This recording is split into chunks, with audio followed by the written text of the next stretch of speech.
So I'm going to give a small introduction for him. He's a very, very senior devotee. And he began chanting the Mahamantra with his school friends at the age of 13 after seeing devotees in the street. Then he moved into ISKCON temple in Boston, USA in 1971.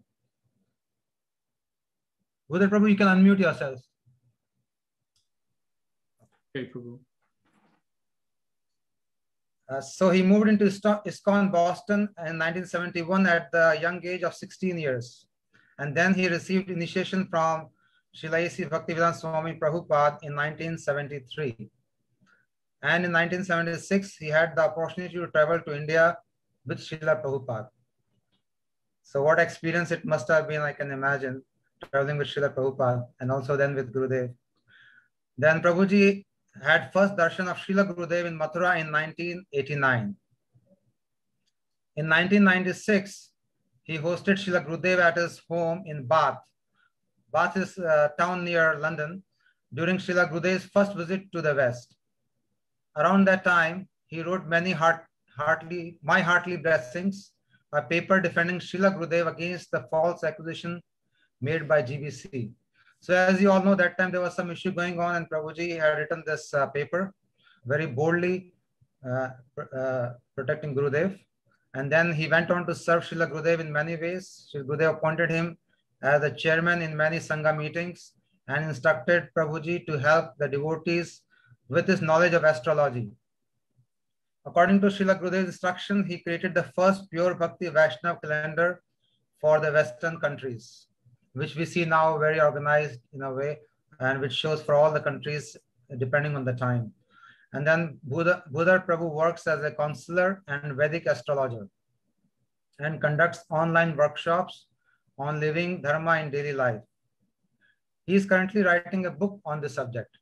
So as you can see, he's such a qualified person, devotee, and a very senior devotee who has associated with Mahabhagavats and who has traveled with them. So we are really, really fortunate to have his darshan today and have his association and to hear from his lotus lips the glories of Srila Gurudev and also Srila Prabhupada. How was his journey from the young age of 13 years old? As a young boy, he started, and how he met Srila Prabhupada and then Srila Gurudev, and how he was guided by divine force to reach the stage where he is now. And his whole family, we can see his daughter is also such a devotee and he himself. So we want to hear today everything, Prabhuji. You have a lot of time. You can speak 1.5 to 2 hours or as long as you want. We'll not stop you. No, Prabhu. Not for now. Thank you very much, Prabhu. Thank you. Thank you.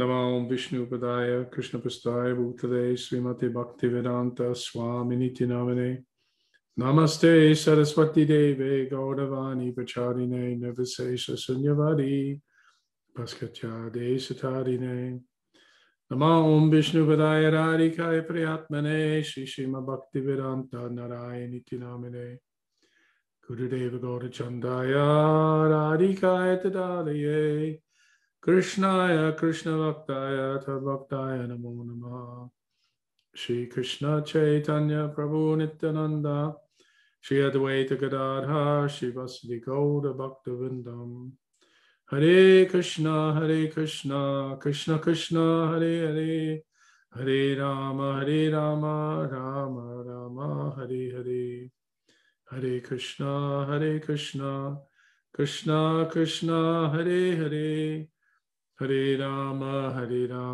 Rama Rama Hare Hare Hare Krishna Krishna Krishna Hare Hare Hare Rama Rama Rama Hare Hare. So before I begin, I'd like to offer my unlimited Dandavat pranams to the lotus feet of my Diksha Guru, Nitya Lila Pravishtam, Vishnu Pada Stotra Satashi Sriman, Srila A.C. Bhaktivedanta Swami, Srila Prabhupada, and to my beloved Shiksha Guru, friend and holy master, Nityalila Pravishtam Vishnupad Astotra Satrashi Sriman Bhaktivedanta Narayana Gosvami Maharaj, to all of our Guru Varga, all of the exalted Vaishnav saints throughout time, past, present, and future, and to certainly all the assembled Vaishnavas, Vaishnavis, guests, gentlemen, and ladies in the room. Wow, where to begin? Such a big subject. First of all, yeah, let me dissuade you from really taking Ajay Krishna Prabhu's glorification of me. The further I go in Krishna consciousness, the further the goal seems to recede away from me. I guess that's a sign of old age. I'm not sure what, or maybe it's just a sign of my fallen nature. But as I go, I think it's a sign of, it is the sign of realization. The more you realize, the more elevated you become. That's how you feel. It's how I feel, for sure. That's a realization. That is a sign of. Well, that's very kind of you. Yeah, I mean, I'm coming in the wake of my daughter Sudevi's talk and Ramananda Prabhu's talk, and I'm not sure I'm going to be able to compete with that or do better than that. It was a really good talk, but I can share, what my experiences were, some of them, and my reminiscence. I'm intentionally not going to make this an exposition on Tattva Siddhanta. I would like to just share, what my experiences are with Srila Gurudev, and maybe also touch on a few with Srila Prabhupada. Yeah, I started chanting when, I was a hippie in America, young hippie, and we got on a bus and went to, with my school, a place in Boston called the Boston Commons, which is a big park in Boston. And I had read something about Krishna consciousness prior to that. Me and my friends had pictures of Mahavishnu on our walls, and we would talk about philosophy and who is this Vishnu and like that. But when I went to the Boston Commons and I saw the devotees dancing and chanting and singing the holy name of Krishna, they looked so blissful. They were so otherworldly. I was completely flabbergasted by it. And flabbergasted, mesmerized, hypnotized, overwhelmed. They shimmered in the sunlight. That's how I would describe it. They were just otherworldly. It was almost as though the heavens had opened up and somehow dropped them down there in the middle of this big urban situation. And I just stood there looking at them with my mouth open. And then I started to chant along with them. And after they chanted, I think it was Jayadwaita Das, then he would go on, I would go on to become a godbrother of his, and he would go on to become a Swami. He got up and he gave a little bit of talk about the beauty of chanting and the power of chanting. And then he said, anybody who would like a book or some magazine, step forward and, and take one. So I went up and I bought all the magazines that they had. I bought a big stack of Back to Godhead magazines and a couple of Bhagavad Gitas. And they gave us some prasadam, and we went back in the bus back home, which was about a 2-hour drive. And the following day at school, I distributed the BTG magazines to all my friends and encouraged them to read them. And so I think that might have been in this lifetime, maybe the first bit of devotional service, if you want to call it that I was able to perform, sharing something of Krishna with other fallen souls. A few months later, I found myself going away to university at a young age. And even though I was at university, I had no interest in the study, really.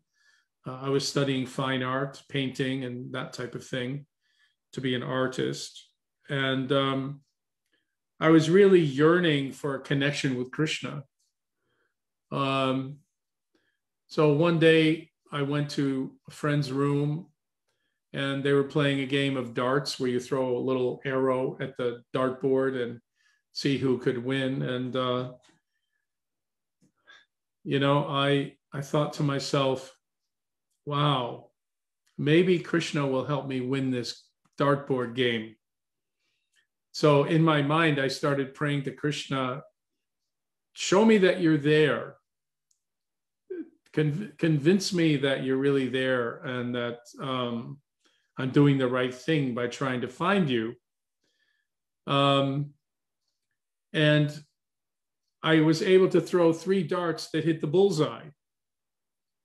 And, and on the 3rd dart that hit the bullseye, on the radio came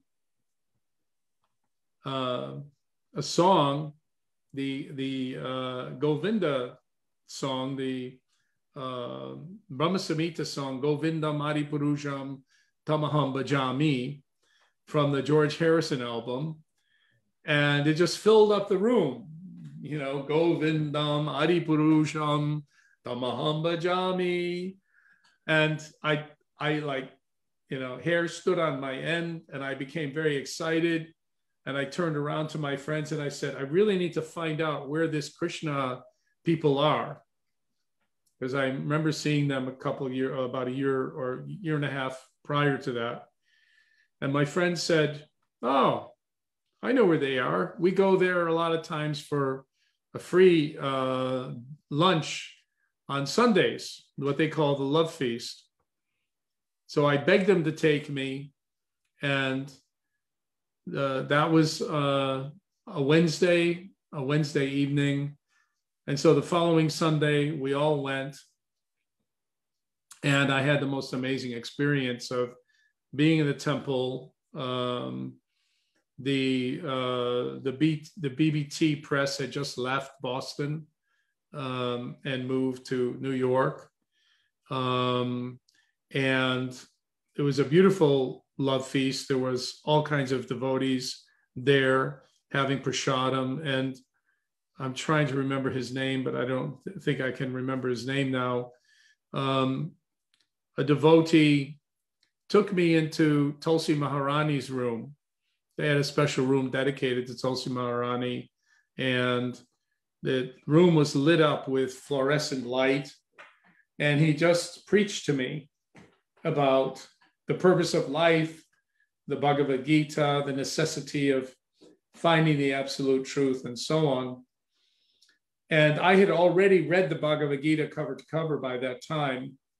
And in reading it, I was convinced that this was the absolute truth and that there was no better explanation for life or the purpose of life or the reason for being. And after that conversation, I became convinced, okay, I'm going to become a devotee. So I went back to my student accommodation and I began to pack my bags.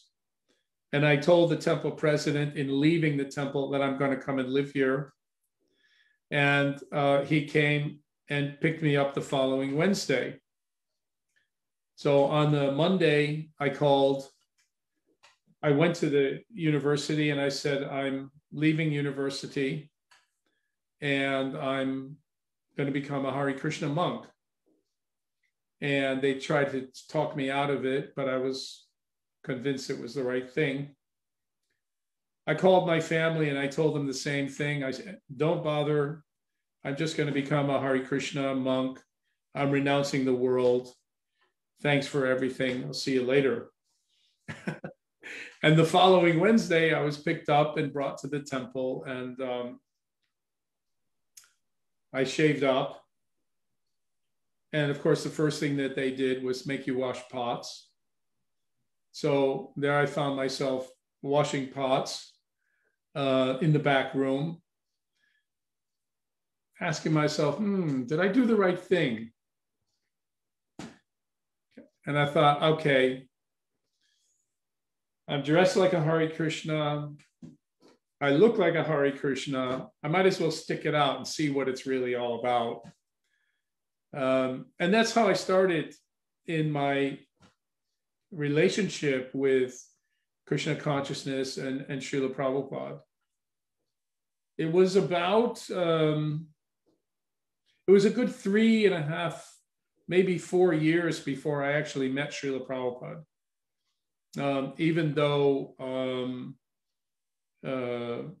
I was in Boston and he would sometimes come to New York.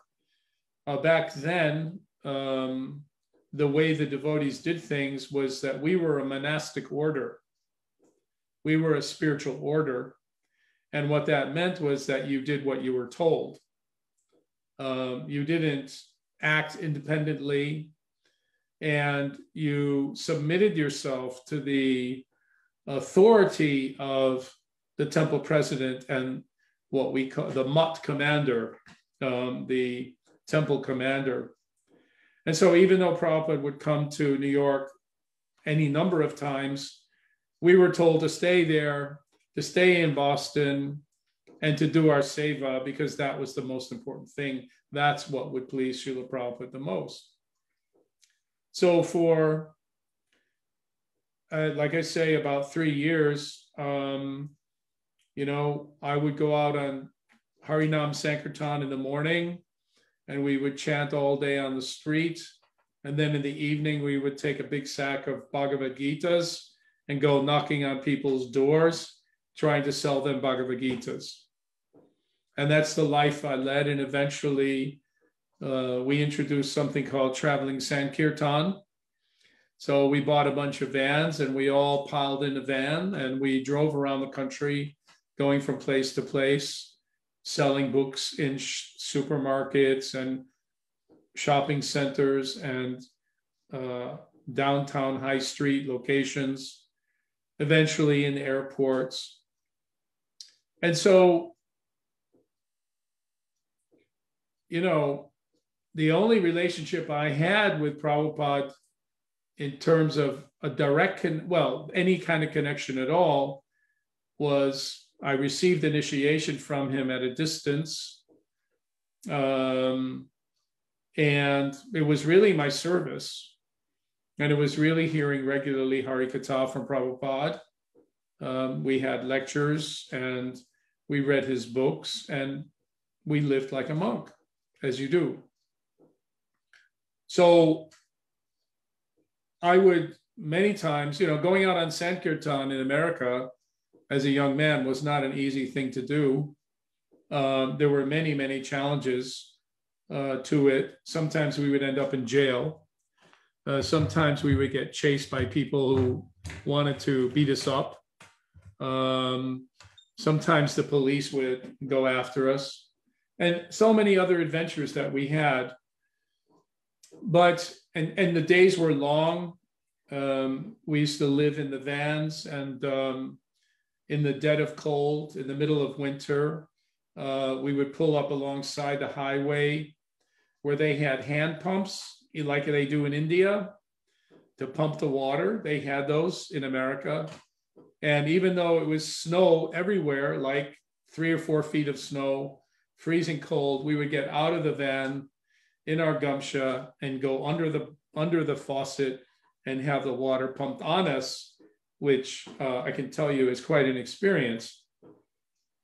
So we went through all these different things. I saw all of America. I went to every state, sold books on every major city downtown location. And it was only until they found out that I was an artist that they sent me to Los Angeles to help with Srila Prabhupada's publication of Bhagavad Purana, of Srimad Bhagavatam and Chaitanya Charitamrita. And I became part of what was let's say, a factory line of artistic production. Some of us would paint flowers, some of us would paint trees, some of us would paint bodies, and everybody had a specialization. And many of the pictures that were produced like that. So it wasn't until I found myself in Los Angeles that I actually met Prabhupada for the first time. And all those years I would be worshiping him on the altar and hearing from him and looking at his pictures, praying to him in the streets as I'm selling his books, praying for guidance and strength and inspiration and so on. So that when I met him the first time, I was completely astonished because I had this image of him as a giant, as this huge personality. But when I met him, he was quite, I don't know what's the correct word, but petite or small-ish. And yet, in seeing him, he actually literally had a transcendental aura, a transcendental effulgence. And watching him move, watching his bodily movements, his facial expressions, and so on, was a marvel, really. It was like a miracle because it was as though you were looking at something that clearly was not of this world.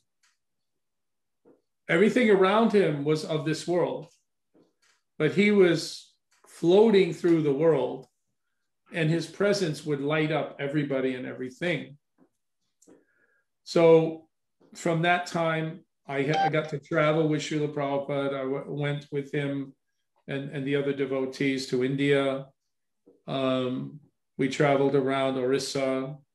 I was there in Jagannath Puri when there was a big pandal that Prabhupada had arranged, and he invited all the pandas from the temple, all the mahants from Jagannath Puri temple, and he preached to them very vigorously that if you believe that Jagannath is Jagannatha, then you should let all of my disciples come in and have darshan of Purushottam Jagannath.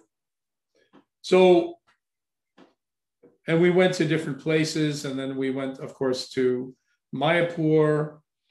And these were very important impressions that I won't go into in too much length because really I'm here to talk about Srila Gurudev.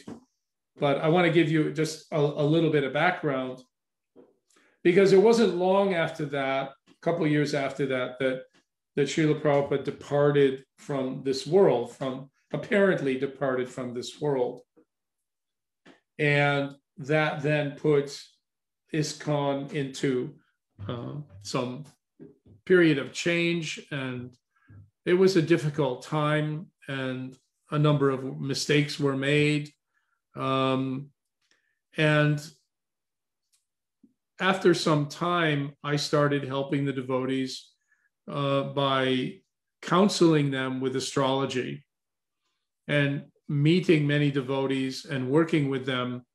I could see that how not just disappointed, but discouraged, confused, many of them were. And I did that for a number of years.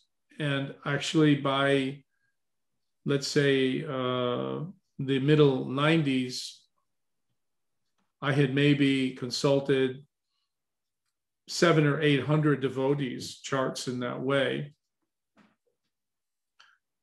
And so how did I meet Srila Gurudev? Well, Prabhu mentioned that I met him first time in 1989, but I was rather unconscious because I was a new father at the time. We took Sudevi, she was only 1 year old. We took her to India, and me and my wife, we went to Radhakund on the appearance night of Radhakund, and where we all took bath in Radhakund in the middle of the night. And I had Sudevi in my arms, and I put my fingers on her nose with my hand on her mouth, and I dunked her in the water 3 times. And the following morning, she woke up, and the first words that she ever spoke, she said, "Radhe, Radhe, Radhe," because everybody that night was singing Radhe, Radhe, Radhe. And that night, then, of course, I had to take her to the hospital because she had an asthma attack. So it wasn't long after that, a couple of days after that, that I met Srila Gurudev. I wanted to have darshan of Gauranga Mahaprabhu at the Keshav Gaudiya Mat. I knew that Srila Prabhupada had been one of the founder acharyas of Gaudiya Vedanta Samiti, and that he had given that deity to Bhakti Pragyan Keshav Goswami Maharaj. So I had never had darshan of that deity, and I wanted to have darshan of them. And I went there, and someone from one of the devotees took us up along with Sudevi into Gurudev's room, and I met Gurudev for the first time. I didn't really have a complete understanding of who Gurudev was at the time. I was in what I call the baby bubble. I don't know if any of you have had the experience of being in the baby bubble, but it's like when you have a new baby and everything becomes about the baby. And so we were there, but Gurudev, the first thing he asked me was, "How is your bhajan?" And I just turned and I pointed at Sudevi and her mom, and I said, "Well, it's kind of, it could be better."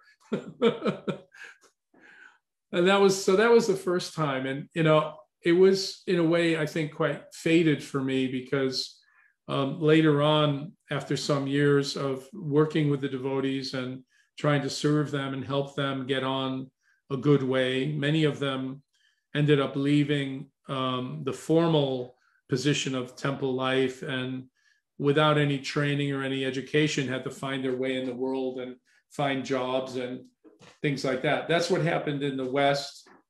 In India, of course, you're such a well-established society that probably doesn't happen very much, because you have good, strong parents who are telling you to go get an education and so on. But for the new devotees in ISKCON, or the early adherents of the movement in the West, many of us didn't have that training, and so many of us were lost at that time and needed that kind of guidance. So I was seeing that things were actually kind of bad, really. Devotees weren't reaching their potential, I felt. I felt that they had so much to offer. They're such special people. Many of them had talents that they weren't expressing, which I could see in their charts. And I started to pray. I said, I'm helping as best I can, but,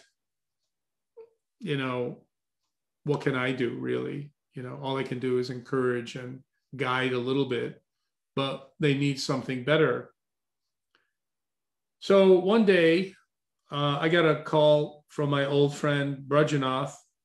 I think you know Brajanath. I think his name was Brahmarata Das at the time. And being an astrologer, I looked at a Prashna chart, and I looked and I said, I can see that you've just been to India and you've taken initiation from a sadhu who has some health problem, maybe with his heart.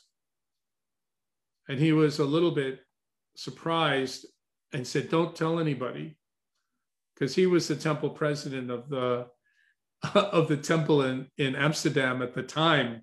So it was a little bit politically incorrect for him to do that. And so he talked about Srila Gurudev, and that got my attention. And then not long after that, maybe about a year and a half after that, I went to India, and it was the night before the day before I was leaving to come back from the West, and I had not had the time to get out to Vrindakund, and I wanted to take Darshan of Vrindadevi. So I started asking around for guidance on, well, is there a Vrinda deity that I could go and pray to? And they said, oh yes, go over there by Sevakunj, go in that place, someone told me. So I walked into this temple from the backside, which is actually the front side, but that's another story. Anyway, you know the place. And I saw these beautiful deities. And there was then a fellow named, I think he was still named Narada Muni, who eventually would go on to become Nanda Kishore, who would eventually go on to become Bhaktivedanta Tridandi Maharaj, Pujapad Bhaktivedanta Tridandi Maharaj.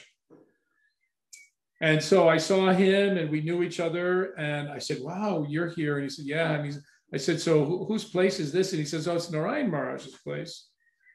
And he told me about Narayan Maharaj, who he was and who he is. And I remembered that I had met him a few years previously. And he said, he's coming to the West.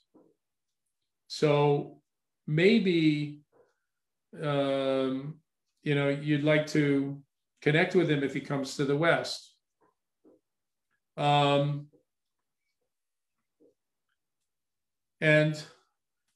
I said, well, I had a big house at the time. And I said, well, if he comes to the West, Srila Prabhupada always told us that we should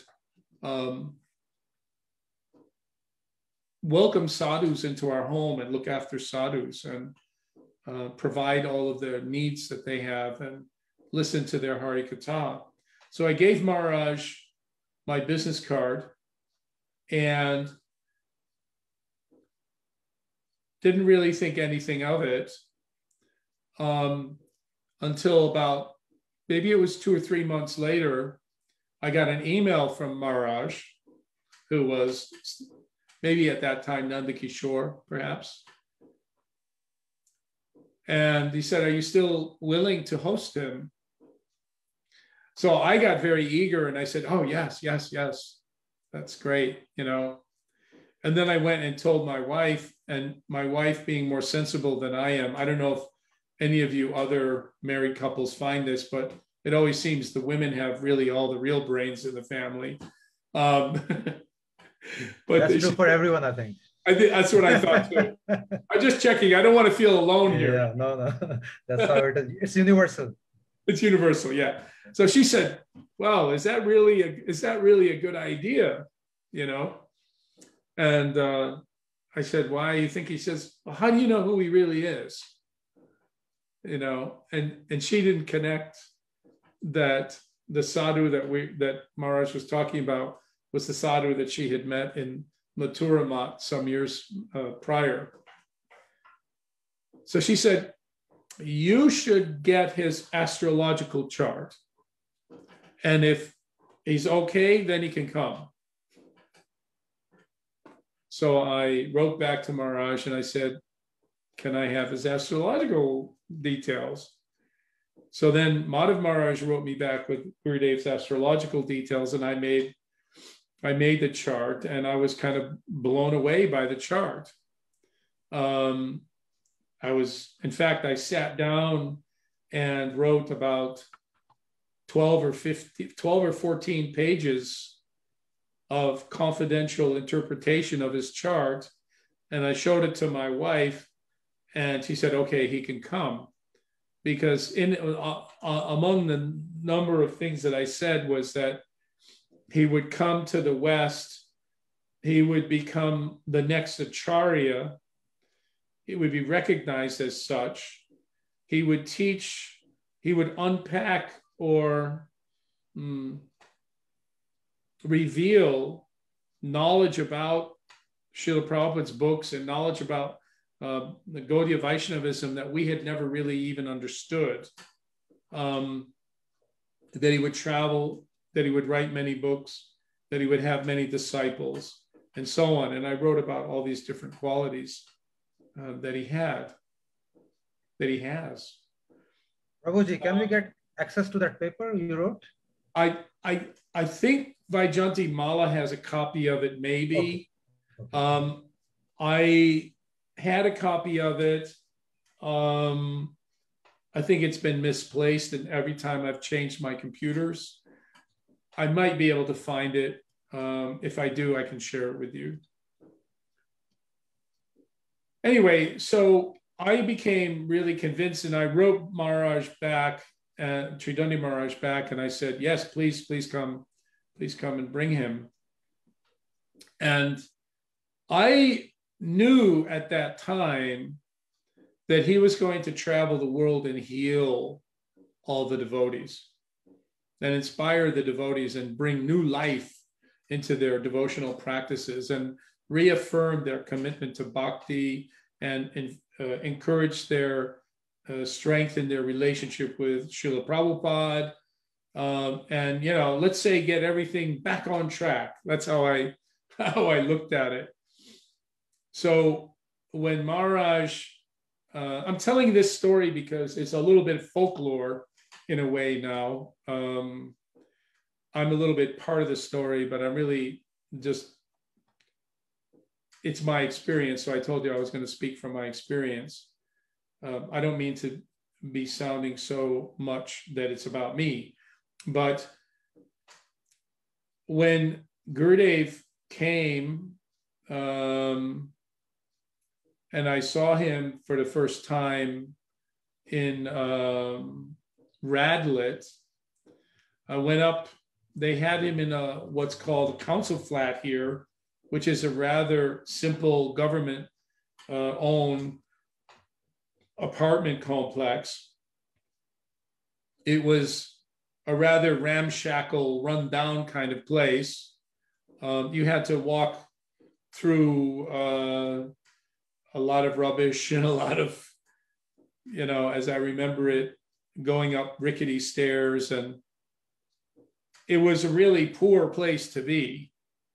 You know, I think the apartment had 2 rooms in it, maybe 3. Still, it was what this devotee had. So Gurudev graciously accepted being hosted there. And that's something I'm going to talk about in a little bit, about Gurudev's relationship with the devotees. But so I walked into the room, and I found myself in the room alone with Gurudev for maybe one of the few times that I was alone with Gurudev in a room. Over all those years that I was with him, there was always somebody hovering around, Madhav Maharaj or Premananda or Brajanath or whoever. And I was able to talk with him directly face to face for the first time. So when I got in the room, I got down on my knees and I folded my hands and I said, this sounds rather bold, but it's true what I said. I said, I know who you are and I know why you've come to the West. And I want to completely surrender myself to you and give you my heart unconditionally to do with whatever you want to do. The only thing I'm asking is that you engage me in your devotional service, that you let me help you in your mission. So, as you know, these beautiful oceanic blue eyes of Gurudev, they opened very wide, and his smile came on his face, and he got up from his chair and he gave me a big hug. And it was, rather ecstatic experience, I have to say. And then he said, I want you to speak. I'm not really much of a speaker. I can talk, but I'm really not much of a speaker. I don't know if that makes any sense. But anyway, I did my best. So we went down into the hall, and there was about maybe 50 people in the hall. And I just talked about the importance of sadhu sangha, and how without sadhu sangha, we can't make any spiritual advancement. And then I talked about Srila Gurudev and told them that this is the person that's going to help you. So from that day on, then he came to our house in Bath, and we hosted him there for some days. I think Sudevi told that story, so I won't repeat that. But what I became convinced about, and I convinced my wife at the time, was that I had to drop everything to help Gurudev on his mission. And so I bought myself a bunch of air tickets and traveled with Gurudev all around the United States afterwards, and going from place to place, and meeting the devotees and telling them my conviction about who he is and what he was going to do, why he had come, that he's a friend, that he's a close associate of Srila Prabhupada, and so on. So I had some interesting experiences with that. I'll only mention a few, but for some reason, well, actually I know the reason, but Gurudev had been teaching, giving shiksha to many of the leading ISKCON leaders, and for some time, especially on topics of Raganuga Bhakti and Raskatha. And there's proof of that because there's a whole library of, audio library of that, which they're doing amazing work. Ambarish, Prabhu, and his wife, Lavanga Manjari, they're doing amazing work and re-engineering that so we can actually hear the sound in a good way. So they had an established relationship with Gurudev, and then I think one or two of them had decided that, well, we need to bring him more formally into ISKCON, which was not really well received. And there was then a backlash that, this person is going to try to take over ISKCON and run the show, or what. I don't know exactly who thought what or how they thought, but something like that was there. So there was a rejection of Gurudev. And I think it was really quite painful, really, if you were part of the scene, to see previous devoted persons having to turn their back on him because of peer pressure in the organization, which didn't quite understand what was going on. So against this, there was a push to not allow Srila Gurudev to visit any of the temples. So he couldn't go to the temples. He couldn't have darshan. One of the express purposes of him coming to the West was to go to all the holy places of pilgrimage where Srila Prabhupada had his pastimes, and to visit all of the temples that he opened, to support the devotees that he had made, the disciples that he had made. And he said, I think another one was that he wanted to have fun and laugh a lot. There were a few different reasons why he came. Anyway, there was a big pushback, and they didn't want him coming. And I was on the phone, and I was trying to convince them, don't make a big deal about this. Because the more it's in his chart, that the more you make a big deal about it, the more you throw at him, the more powerful he gets. So it's like some special kind of mystic ability that you can you can fight against the sadhu, but as you fight, all your energy gets brought into supporting him and raising him up in the public eye. So I said, if you're smart, and I won't name names, but I talked with 5 or 6 of the leading persons in ISKCON. I said, just respect him as a sadhu, let him come in, let him do his pravachan, and everything will be fine. It'll support you. It'll be good for ISKCON. It will help all the devotees. It'll inspire them. Anyway, they wouldn't have it. After a long negotiation, which I give credit to Hridayananda Maharaj, who intervened to some extent in order to make the way a little bit easier, they allowed Gurudev to come when there was no program going on in the temple. So that would have been about 10 o'clock in the morning. So Gurudev, we went, we were only allowed supposedly a few people to go with us, a few devotees, but we arrived probably with 25 or 30 devotees, because you can't, I don't know if any of you know this, but you can't stop devotees from being with their guru once they've found out who he is. And so they came along regardless. And I had a very interesting experience, because when Gurudev went in, he had Darshan of Srila Prabhupada, and he stood in front of the Murti of Srila Prabhupada.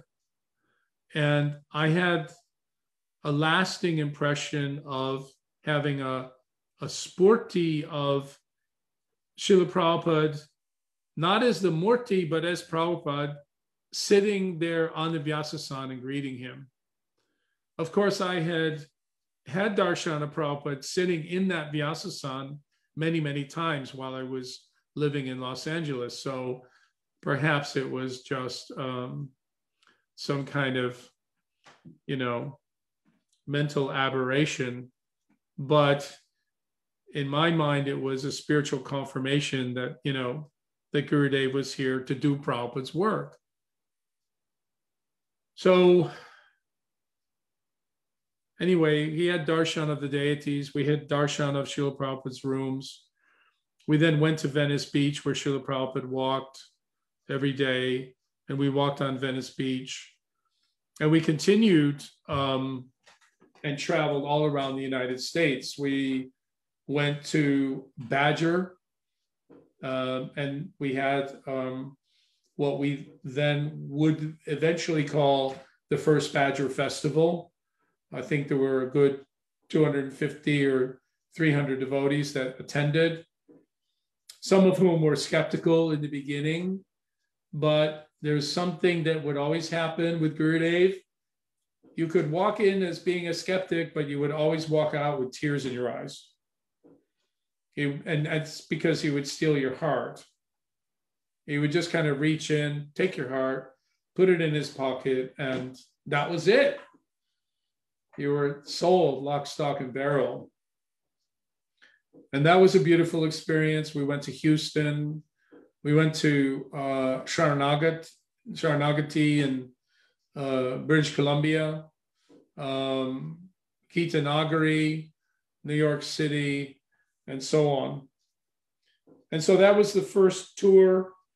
And then we went on many other tours, of course, Australia, and so many other places. So I'm summarizing. You said I had 2 hours, and so I've only been talking about 45 minutes.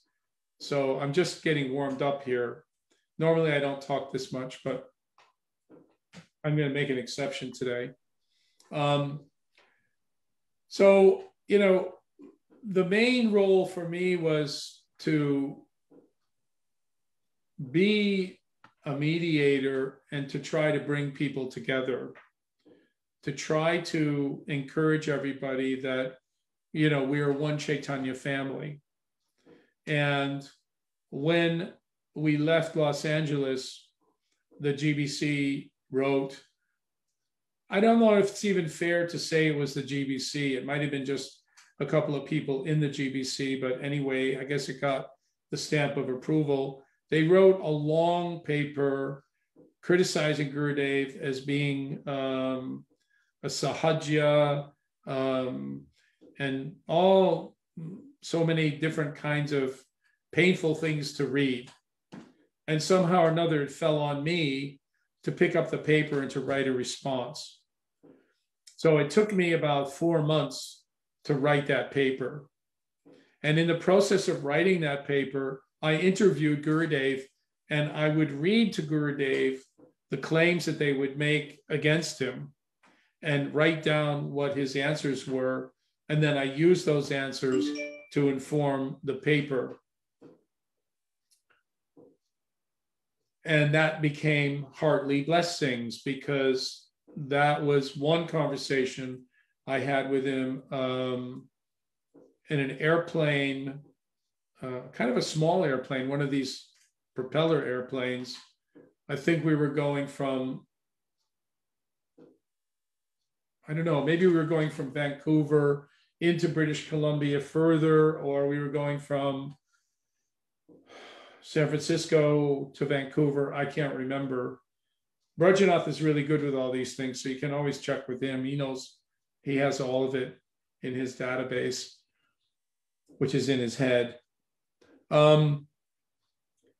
Anyway, so I was asking Gurudev these questions. He was sitting right behind me.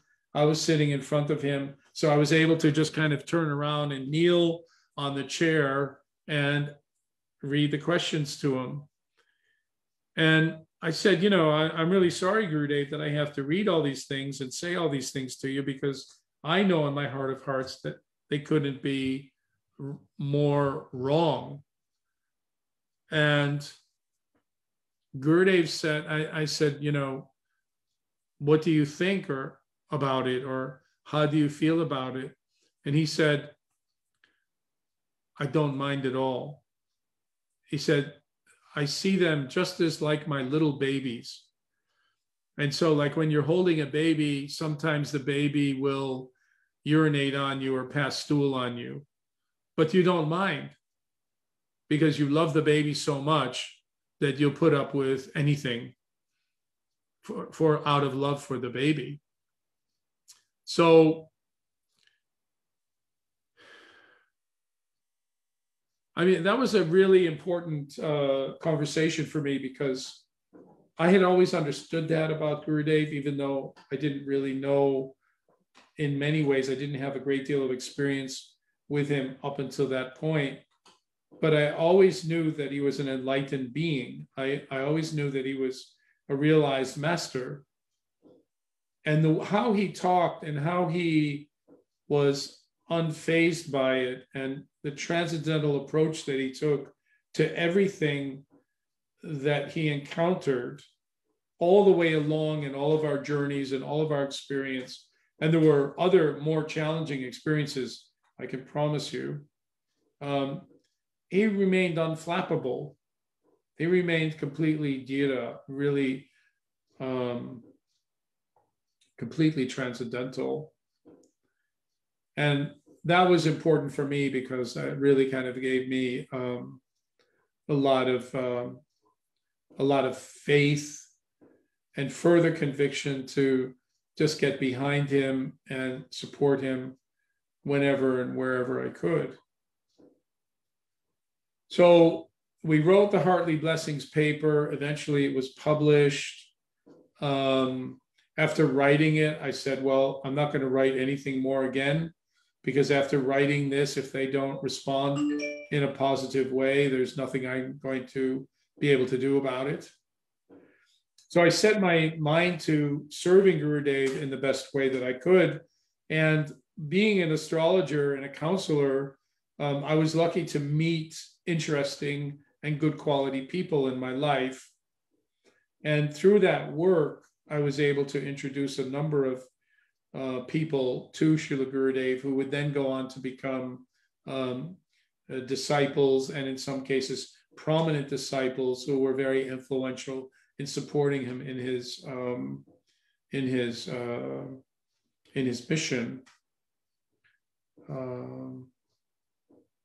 And so that was quite a nice experience, a nice role to play, very satisfying.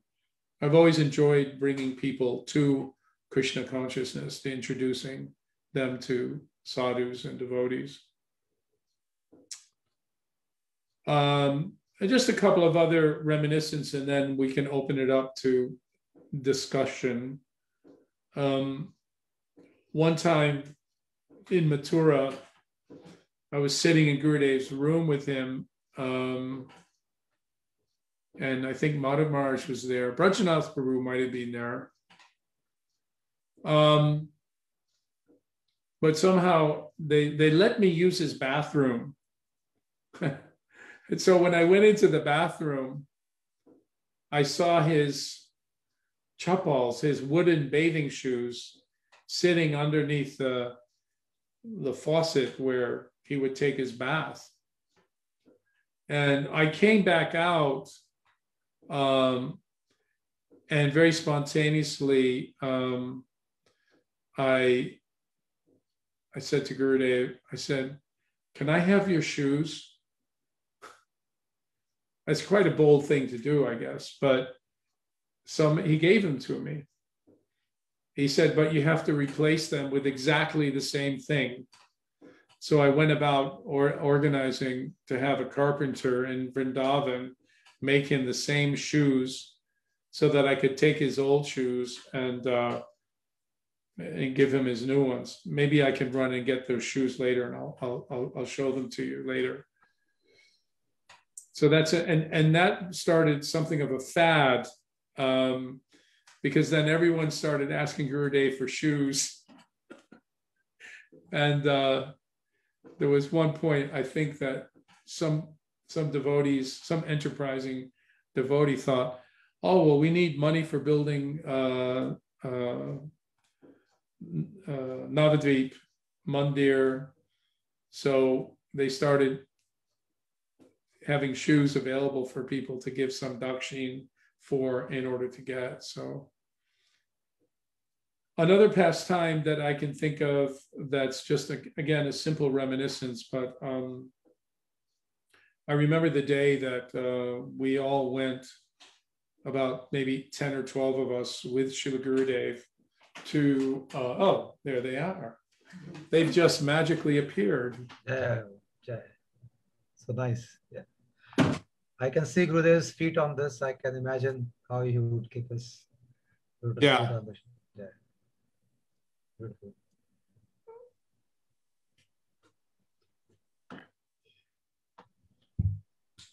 Gurudev had his eye on one building on Yamuna Parikram path, facing the Yamuna, right next to Imlital.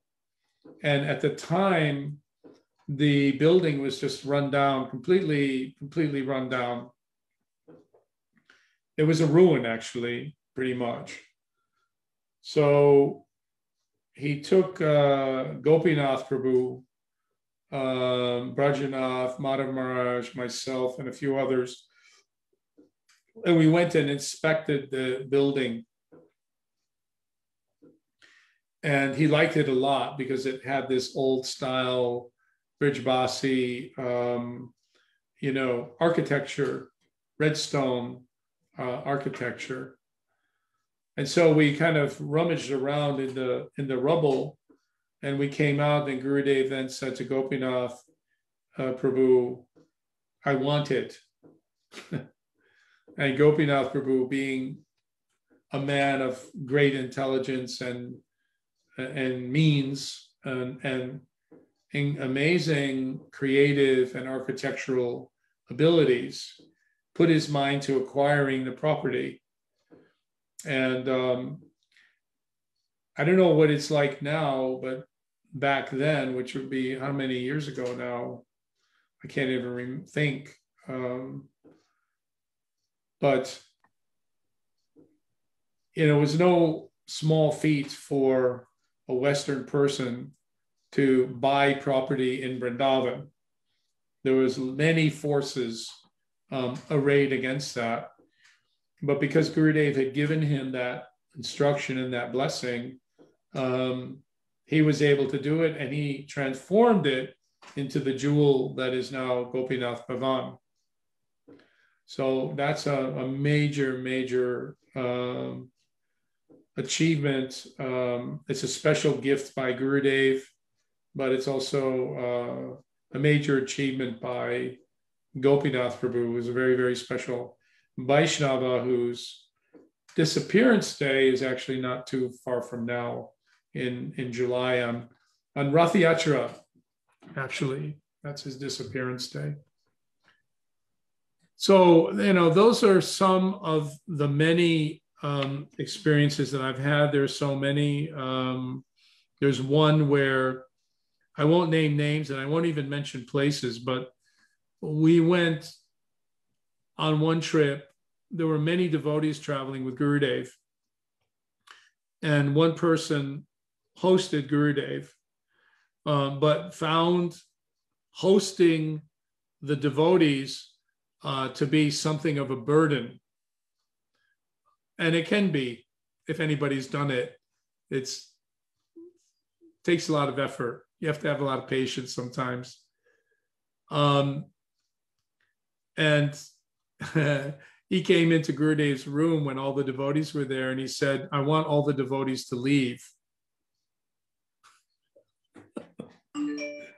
He says, I want them all. You can stay. You and your servants can stay, but the other devotees have to leave. Where was this? Which place, Prabhuji? I can't tell you. I don't want to tell you. Okay. It's too sensitive, but I'm telling you the story because it's a funny story. Yeah. In one way, because you can't imagine anybody really doing that. But some of us did stupid things. And the reason I'm telling this story is because one of the great qualities of Srila Gurudev was his steadfast loyalty to anybody who did any kind of modest, menial, smallest service. He never forgot you. And I always found it amazing how no matter where we would go, he could remember everybody's name and everybody's wife's name and children's name. And I don't know how he did it, but I mean, I can't do that. I don't have that kind of memory. But he's a complete personalist. And the relationship that he would build with persons was truly amazing. And so in this particular case, he said, he started laughing when this person said it. And he said, I can't do that. He said, I can't just stay with you. And where are they going to go? And he said, oh, they'll go and they'll find some place. Don't worry. I'll look after you. And Gurudev said, no, if they go, I have to go. He said, even if I don't have a place to stay and they don't have a place to stay, I would rather go with them. So, I think Gurudev is always with us. He's always traveling with us wherever we are, whatever condition of life that we're in, whether we're doing well or not doing well, or whether we're happy or sad, or whatever our condition. As Gurudev said, he's closer to us than our own breath. And that relationship, I was just talking with a good friend who was here today, and she never met Gurudev, but she's now somehow, I didn't tell her to do this, but of her own accord, she's praying to Gurudev, and she's talking to Gurudev. And Gurudev is actually responding to her and giving her guidance and insight on what to do and which way to go. So, the great acharyas, the great Vaishnavas, we know they're not ordinary, but they're beyond not ordinary. They're really, they are transcendental. And Gurudev always showed that loyalty to everybody. He always looked after his devotees. I can't think of a time when he neglected anybody in any way whatsoever. Always so thoughtful, always so caring.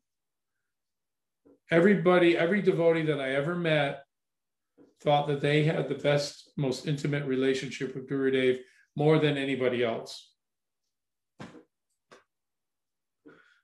So that's quite special. I remember bringing some friends to meet Gurudev, and nice couple, very well-known artist couple from California, older couple, very spiritual. Alice and Richard are their names.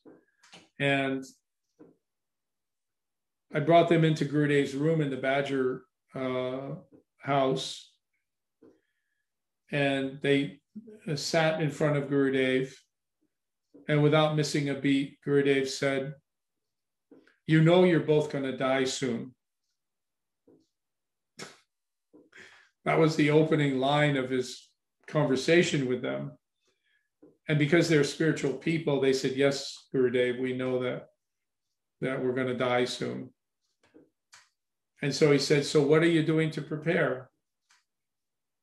How are you developing your spirit?" And the conversation carried on in that way. And Gurudev gave them a lot of encouragement and a lot of love. And they're very sensitive people.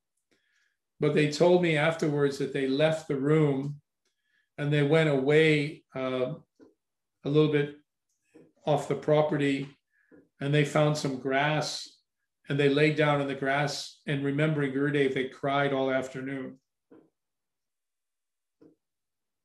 So these are the kinds of things that, there are just so many stories, it's impossible to really remember them all. But how he touched everybody, how he transformed everybody, how he gave everybody hope and a sense of purpose, really. That's a very special thing. Nobody can imitate that. You can't easily replicate that.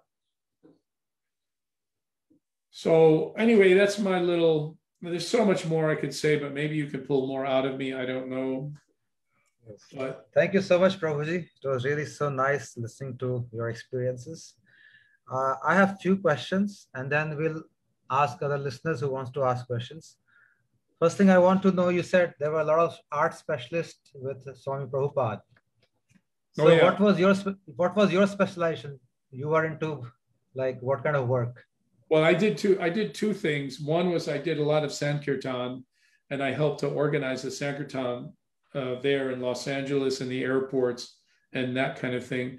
But in terms of the painting, it was very much like anatomy. So like painting physical forms and things like that. I wasn't a leading artist by any means. There were some incredible artists there. And that's a whole special time in the history of ISKCON. Venice, Los Angeles Temple is known as the Venice Beach Temple or Venice Boulevard Temple. And it reminded me that, the Renaissance, I don't know if you've ever been to Venice. It's quite a special experience, and it's actually, Venice is the only spiritual city outside of India that I can see, because you go there, it's so incredibly beautiful. It feels like, like a heavenly planet, really. And Venice Beach Temple, ISKCON Hare Krishna Temple was like a Renaissance temple. There were incredibly talented artists. There's Shamarani, Bhardraj, Parikshit, Muralidhar, Pushkar, Charuhasa, Driti, Ramdas, Abhi Ramdas, who just passed away last year, I believe. All my old friends, they alone were, like a whole, the place could have been founded by the Medicis or something. And then you had the the Sanskrit department, and all the Sanskrit devotees were doing the translation. They were also incredible kirtaniyas. We had the most amazing Sankirtan, Kirtan in the evening. There were maybe as many as 400 devotees there living at any one time. You had Bhardraj's fate temple, fate museum with dioramas that were all robotic, and so many things going on. So anyway, I played a minor role. I think they found out that I was probably better at selling books than at any other thing, so they got me doing that. And Prabhuji, one more question. What I understand from what you said, that you came as a young boy and then you went to university, and I think within 1 or 2 years you left the university and came to temple. When did you got to learn astrology? Did you learn in university or later afterwards? Afterwards, I became very interested in astrology while in India, I had one of those chance encounters that you sometimes have with a very good astrologer in India. He read my chart. Actually, he didn't even really read my chart. He read a Prashna chart or something. And he told me so many things about myself. And I thought, wow, this is really amazing. I need to learn this. And I asked him if I could, and he said yes. So I started studying, and I studied many, many years. And along the way, I had different teachers along the way. And in the end, I did my degree work with Florida Vedic College with Mahabodhi Prabhu. So it's been a long journey of acquiring some skill. So I have some abilities with it, but they're probably limited by comparison to real pundits, but everybody seems to be okay with it. Okay, Prabhuji, I think now we have Amrish Prabhu. He probably wants to ask you some questions. I love Amrish Prabhu's questions. Yes, he came specially for you to ask questions, I think. So Yeah. Amrish Prabhu, you can unmute yourself and you can ask him questions. What do you want? Oh, was it a super soul who told you I had a question on mind? I know what you're doing. I get information. Yes, ask him. Okay. That's not the question I'm going to pose first.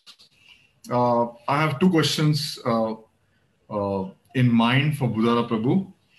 One is, I would like to know, would you have done anything differently if you get a chance to be with Gurudev again? What would you do differently? You had so much opportunity to be with Gurudev, to travel with him. And now as you look back, we often, as we reminisce as individuals and we reflect, and we always have something up our list. I wish I would have done things differently to get more out of that situation. So I want to know your reflection on that. Oh my God. That's a really hard one. I think when you interviewed me for the Gurudev documentary, I quoted Janis Joplin, who say that she'd give all her tomorrows for a single yesterday. And I think I would, if I could have one solid day of nothing but Gurudev Sangha now, face to face, I would happily die after that. No problem. So that just tells you my attitude about it. Wow, what would I do differently? Okay, I would take a terribly more selfish approach to the relationship. Okay, I was always in a position, I always put myself in a position of encouraging others, supporting others, helping others be with Gurudev. I would always recede back to the background. it is my seva, so I don't have any regret about that. But if I could do it differently, I would put myself at the head of the queue all the time. And I would be asking him questions about Siddhanta, about my Nitya Seva, about how I can really please him more. Oftentimes he would say to me, he would say, you know, you're an astrologer. He would go like this. I can look at someone's forehead and tell them their last 10,000 lifetimes. But I'm so stupid. I never said to him, well, could you tell me one? I would ask him that question. So tell me, what's brought me here? And why do I have whatever I have that's good? Or why do I have whatever I have, which is mostly bad? You know, I would like to understand that. That would give me some context.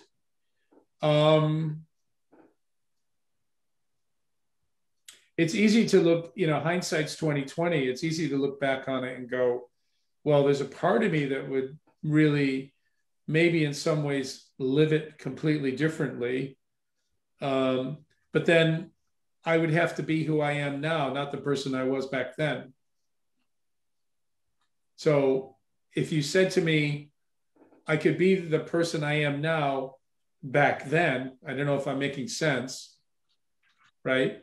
Because my journey is 20 years later, you know, so I now know so much more than I did back then, that if I could go back then with who I am now, yes, I would certainly do it all. I would do it many ways very, very differently. And that would have probably saved me a lot of regret. But, you know, I have to be honest about it, so. Vijay Prabhu, Dandavat Pranam to you also. Can you hear us, Vijay Prabhu?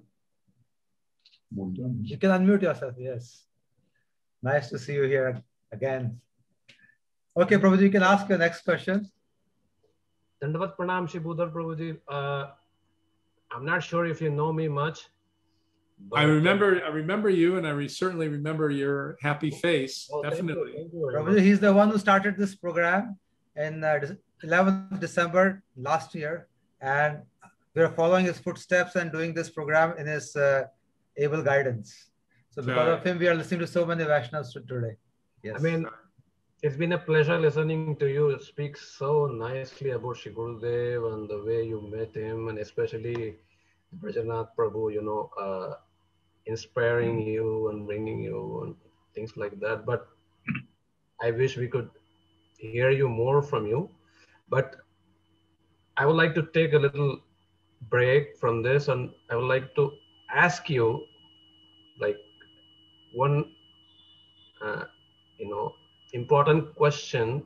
Maybe it may be controversial, but let it be.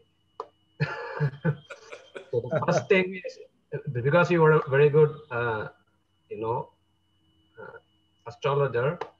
So can you tell the future of the Sangha, the way it's gonna go, Mahaprabhu and things like that?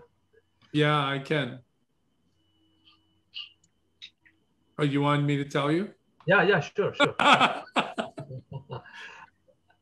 Like, you don't have to be specific. I mean, if you feel you are, I mean, it's more controversial, like don't have to be specific, but at least in a general sense, you know? No, I think that the future is very bright for Mahaprabhu's movement.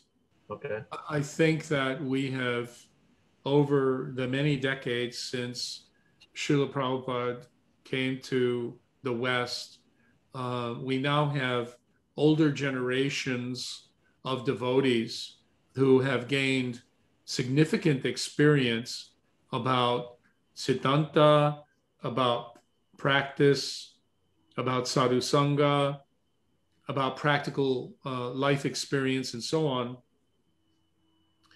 And, you know, so for instance, like when I became a devotee, you know, I was young, I was 16 or 17, but,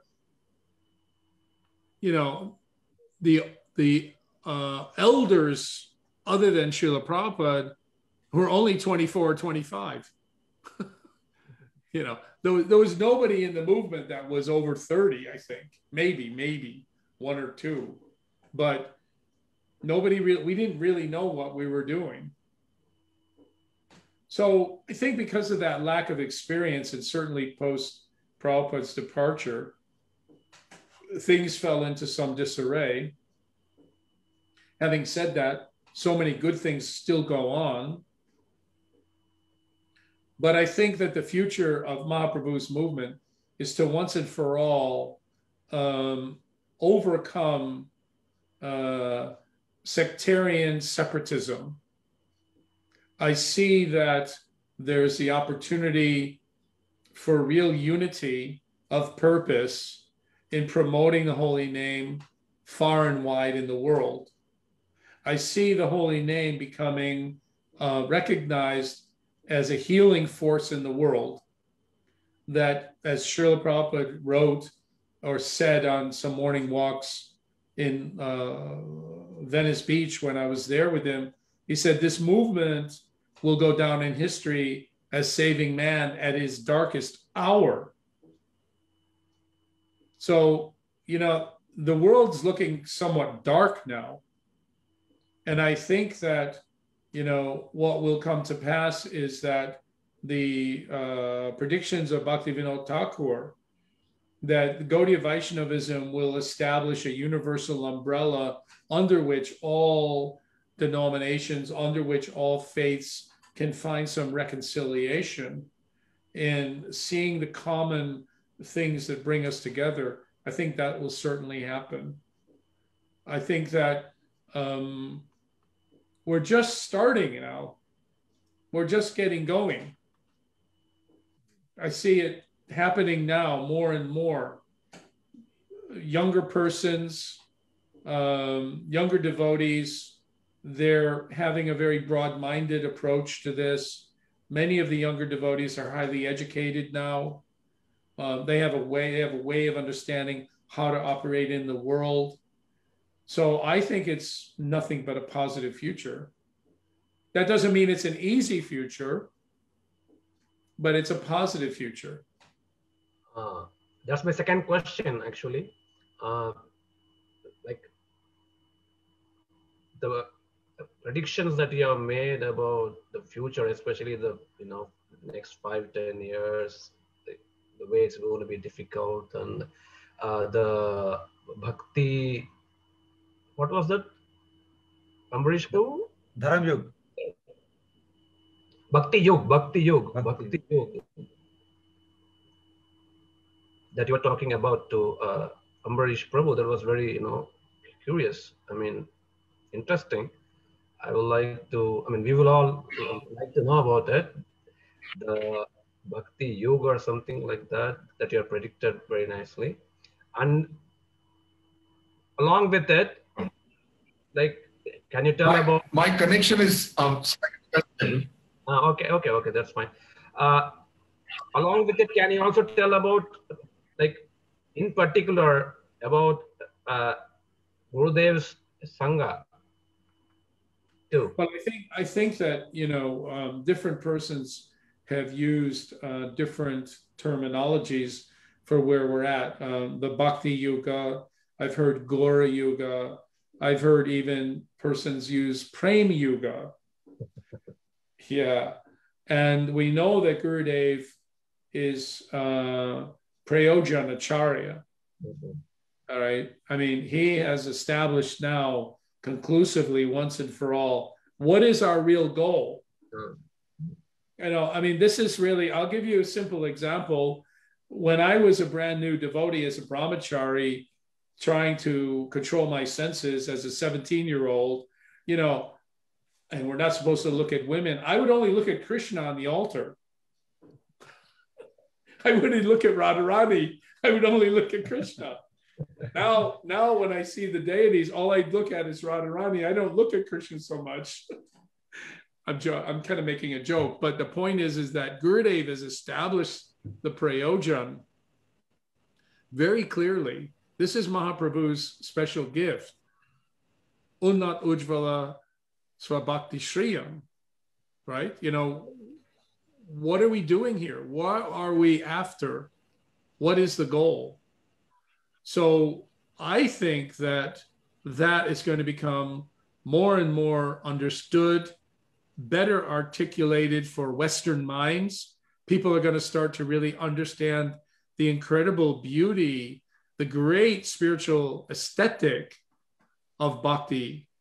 How can anybody not be attracted to bhakti if they really understand what bhakti really is? It's all people are really looking for. So more and more it's going to become evident to people, I think.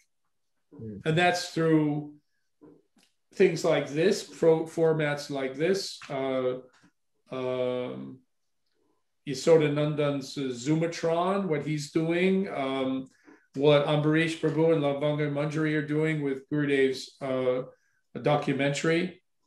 I mean, there's more devotees going out on Sankirtan now than there were before COVID.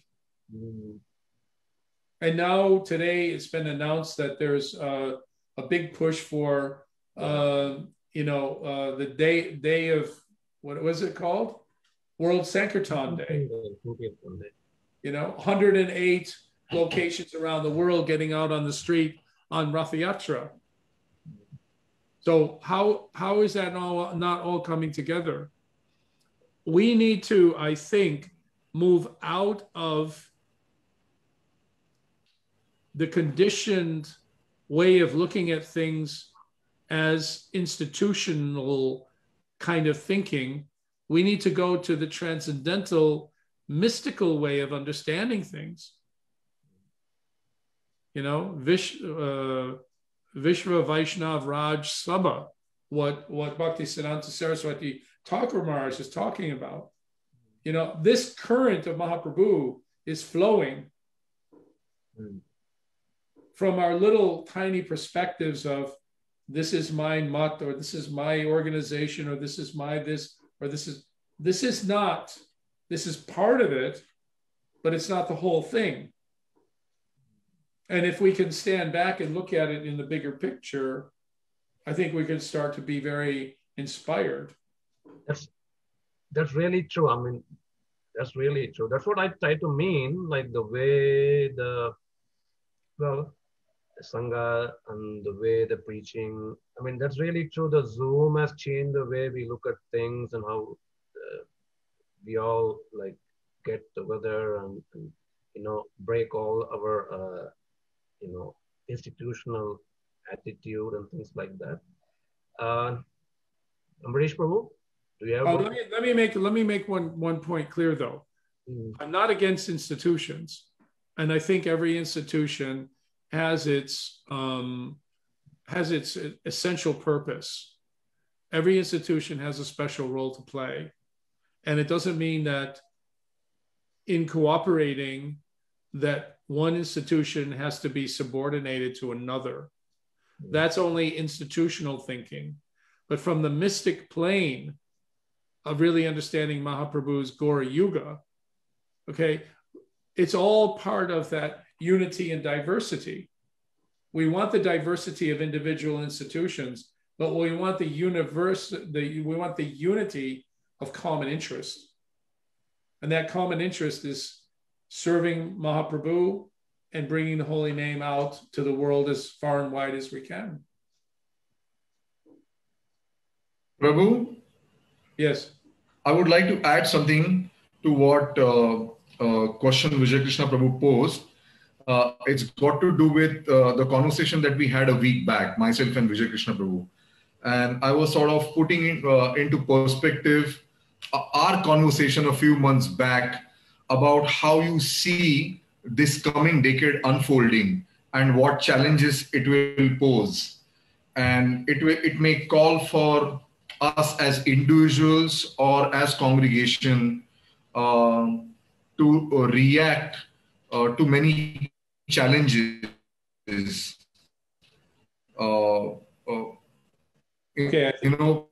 Practical, which will affect, just to add up, I was speaking to Mahabodhi Prabhu like a month back in reference to the documentary we interviewed him, myself and Lavanga.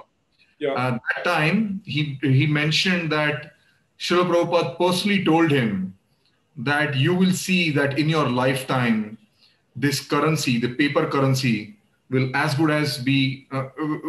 as good as a toilet paper. It will have no value. And I guess that was in Atlanta, and Prabhupada said that you will see that material civilization will collapse and the cities will be empty. And that's why there is, on a certain level, a lot of emphasis being put into becoming, a self-sustaining society. A lot of them at a senior level, at least in a strategic way, are thinking about the long-term feasibility of having such big temples in the city when we possibly may witness a financial collapse. So as devotees, what we ought to prepare, in the sense that, of course, we have our Shraddha in place. We know that everything that will, environment is always a friend as long as we have that conception of Shraddha in place. But still, on a practical level, what do you propose as to what kind of outlook should we be having as individuals? I'm not really, going in the line of direction that you talked about in terms of the sectarian or the non-sectarian aspect of it. This is a completely different angle that I'm bringing to the whole story. I understand now more what I think. I apologize to Vijay Krishna if I didn't get his question correctly in the beginning. Basically, it's about your, predictions. Prediction. Yeah. Okay. So, I'm going to be very radical here. I'm going to really risk being misunderstood. But, I just talked with a friend who I told her that she had to risk being misunderstood, because when you are misunderstood, you have a chance to create dialogue, which can only result in better understanding. So I have some basic ideas that I think we need to change in order to get to that better place. Srila Prabhupada, I was there with him when he predicted all these things. I was in Atlanta when he was talking about these things. I was in Los Angeles when he was talking about these things. I remember being with him outside of Venice Beach Temple, and one devotee said to Prabhupada, Prabhupada, what's the future in Kali Yuga like? What it's going to be like? Can you describe it? And he rolled his eyes, like, how he could roll his eyes in a big way. And he just said, horrible. He said, you cannot imagine how horrible it is, right? And I won't go into the details I could actually explain what I know about in terms of technical development, social development, environmental development, sociological development, going out in the world right now, that if you really look at it and you think, is that going to happen? That is a scary proposition. I don't do that because I don't think it helps people move to a place of harmonious positive action. I don't think fear is a good place to act from. Rather, strength and courage is the best place to come from. Strength, courage, and optimism and vision. So I do completely agree that in large measure, I say we, when I mean we, it's not really, it's a gross generalization, but I think as a movement, we've really missed the ball on living up to Prabhupada's instructions, which was to create self-sufficient communities that would become oases for persons at times like we're now coming into. It's never too late. We can begin to do that now. And there are some basic things that I think would be really essential in achieving that. And the most obvious one that comes to my mind is that we need to change our attitude about the role of women in our society.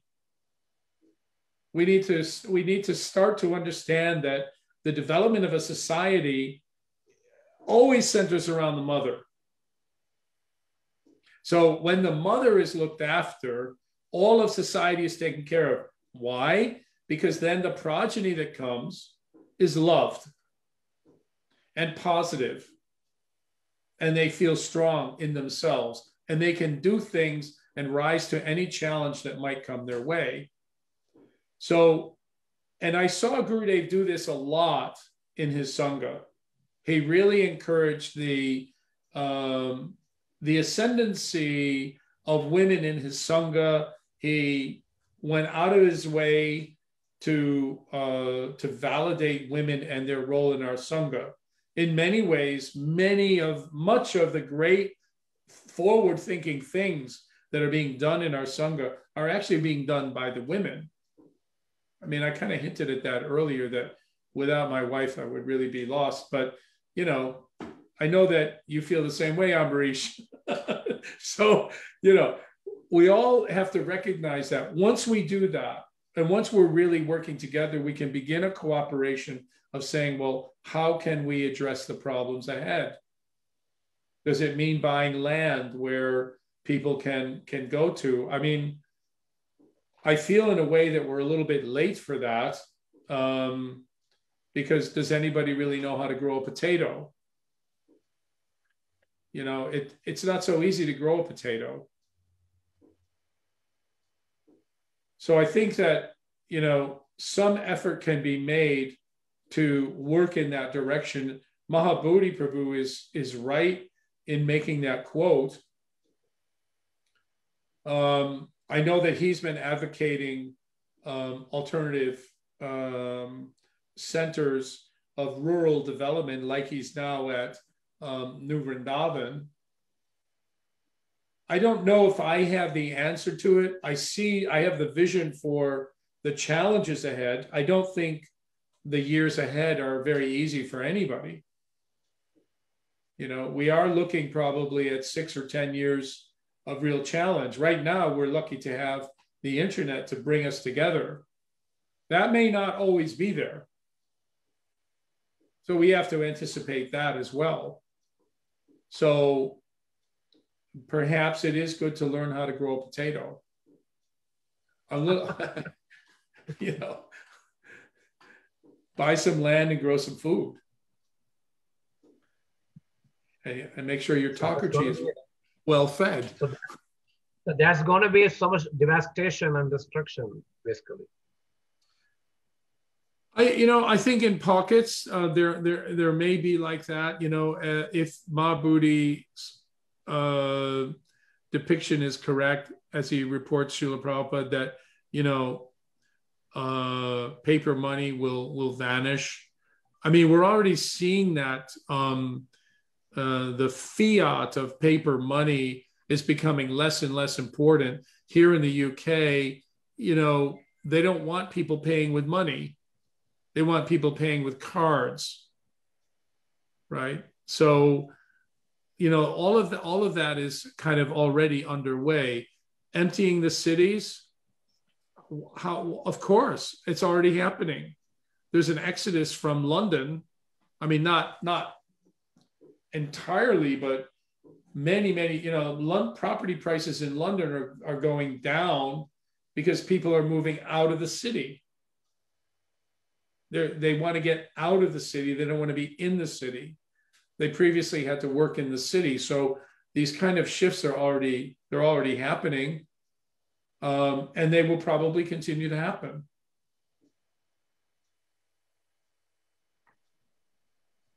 Prabhuji, any more questions you have? I don't know if I've sufficiently answered your question, Krishna. I get the sense that you're looking for me to say something that maybe I'm not saying. Okay. It was curious to listen to Ambarish Prabhu. So, I mean, it would be great if you can open up a little bit. Ambarish, you want to help me out here? Something that we discussed that the coming decade will see many things which we have not seen in a few centuries, but it will pave the path for a brighter future. Just like, before something good can come forth, a lot of destruction is, on its course. And that's how, nature that's a game plan of the nature. That's what I indicated to him, and not that I'm following up rigorously anything to do with astrology, but it's just as it just comes to you through some other devotees who are sort of inquisitive, not mental about it, but inquisitive in a healthy way. And just like you discuss Tattva Siddhanta or other things that are healthy for your spiritual life, as a practical side to it, it just fell on my ears that one very prominent Indian astrologer, in his forecast, he just left his body. He was the one who was responsible for Jagannath Hora, Okay. that Narasimha. Yeah. He said that we will see challenges which we have not seen, not like in a couple of centuries or so, but like in a millennium. We will see challenges which we've not even, which they have not even crossed our mind. Like, just to put it in a sane way, unimaginable. And of course, we ride on our Shraddha, as I said, but yet it's like, believe in God, lock your car, as what you can do practically, it's not out of insecurity, but the move that you can make in terms of the practical advantage that you have at hand. Like Prabhupada said, auspicious things are not to be delayed. I remember one time Prabhupada was returning from Calcutta airport to Mayapur, and Tamal Krishna Goswami Maharaj was talking about some person who had promised to donate a land. And as they were passing by on that airport route from Calcutta to Mayapur, Tamal Krishna Maharaj pointed out, Prabhupada, this is the place. And Prabhupada stopped the car, get off, have a conversation with that person, get going. Auspicious thing should never be delayed. So, we have that sense of urgency coming from being cultured from Prabhupada.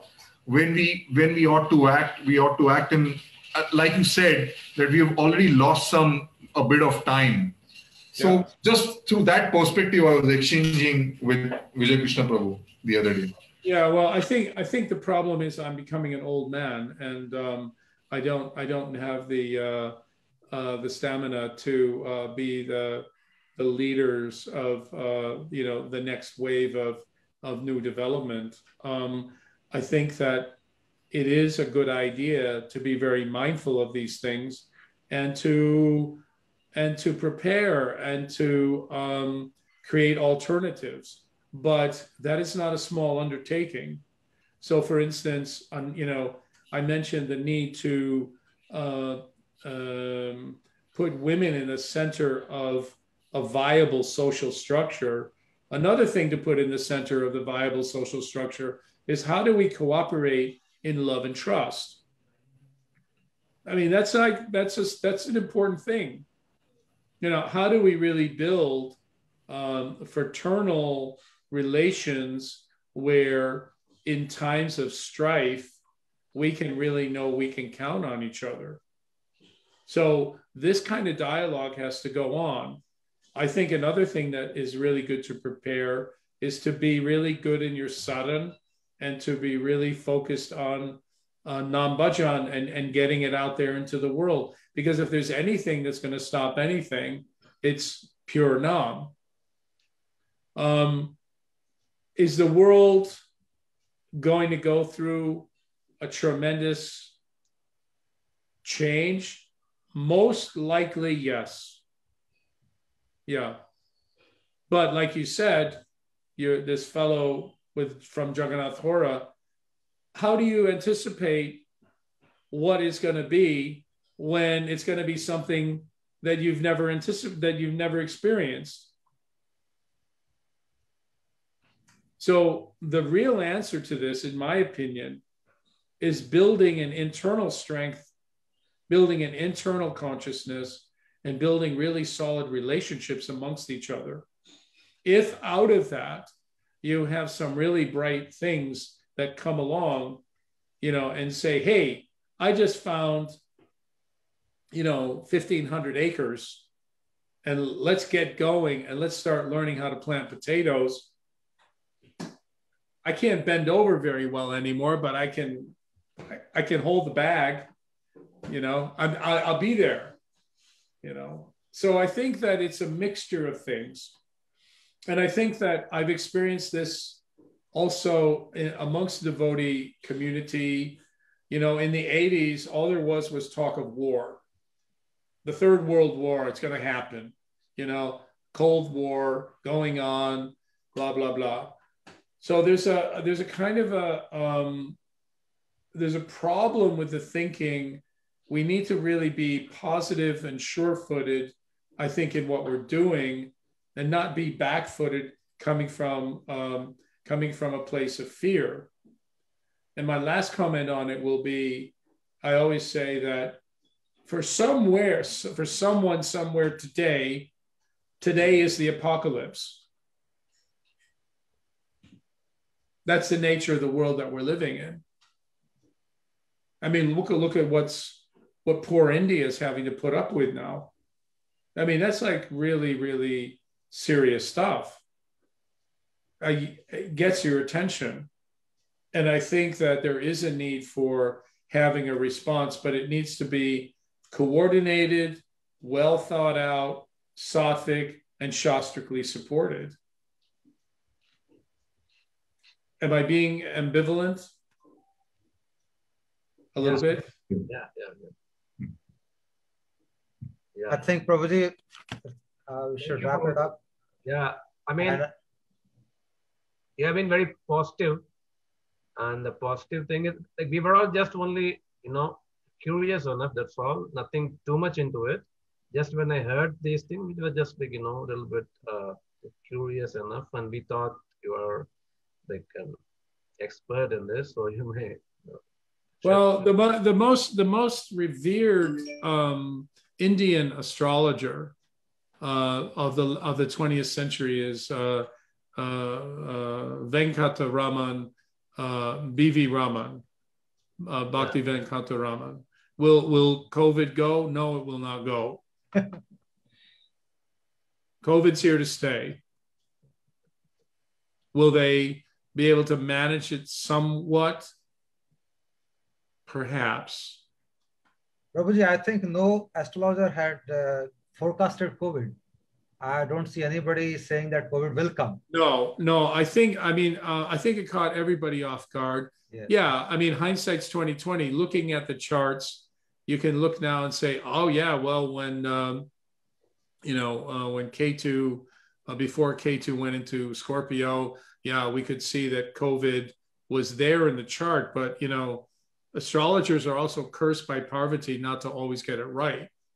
So, you know, we're not omniscient, and I think that, B.V. Raman said that 99.5% of the people cannot bear to understand what the future is. So they can't face the reality, basically. No, it's not possible. If you said to somebody, oh, I can see in your chart that you're going to get hit by a bus in 2 weeks' time, what's the reaction to that? They're not going to know what to do. But if you say to them, well, I can see that you're going to have a transition in 2 weeks' time, and you should really concentrate on making the most of it by being as Krishna conscious as you can, you're actually doing them a favor. So the positive side of things is really important card to play. And it's not a card that's been played a lot, and which is why I'm arguing for it a lot when I'm talking to people. Yeah, because let's say there's a third world war, let's say. Right, now what are you going to do? What's the adequate response to that? Well, first of all, make sure that my bhajan is okay. Second of all, make sure I'm aligned with like-minded people who I can cooperate with in the face of adversity. And thirdly, appreciate every day as it comes.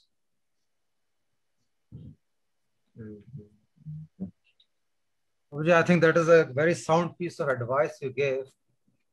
appreciate every day as it comes, because that's only what we can do. If we see too much into the future, then it will be very difficult to live present in today. So I think with that note, I would like to summarize what you said. And you started with saying that the more I go further, the more I realize how much more I have to go. So as I said before, this statement can be made only by a person who has some good realization. Otherwise, the less realization you have, the more you think of yourself. But as you start into your bhajan, then the more you know, the more you come to know that how less you know. So I think that is a very nice statement. And then you said you were a hippie, and when you saw Prabhupada, he looked blissful and otherworldly. So very nice word you use, otherworldly. And heaven had opened up and dropped in urban situation.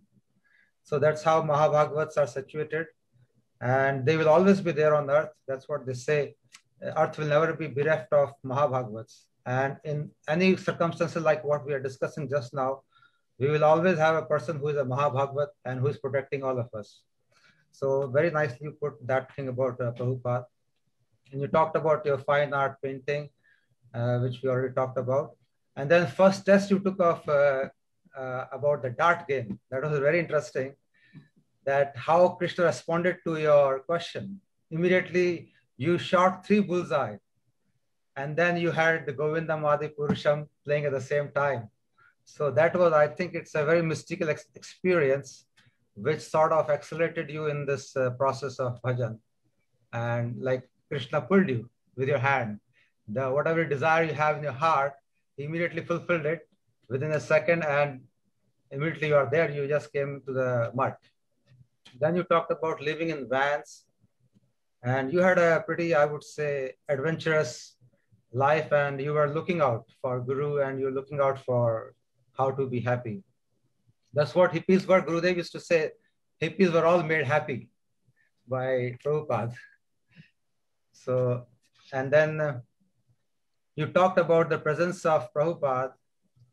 He would light up everybody. Oh, you talked about Gurudev, I think. He would light up everybody, and it would seem that he's floating. So that's how a lot of people have reported these experiences about Gurudev, that he's floating and is so light, and everybody around him becomes so happy when he's there. And you also talked about our Mahaprabhu in our mutt, Mathura mutt. Not many people know that this was given by Prabhupada to our Param Gurudev, Nityalila Pravisht, Om Vishnupada Stota Srimad Bhakti Pragyan Kesha Gosvami Maharaj. So Prabhupada had a very good relationship with our mutt. He got his sannyas there, and then we got Mahaprabhu from him. So that was very nice.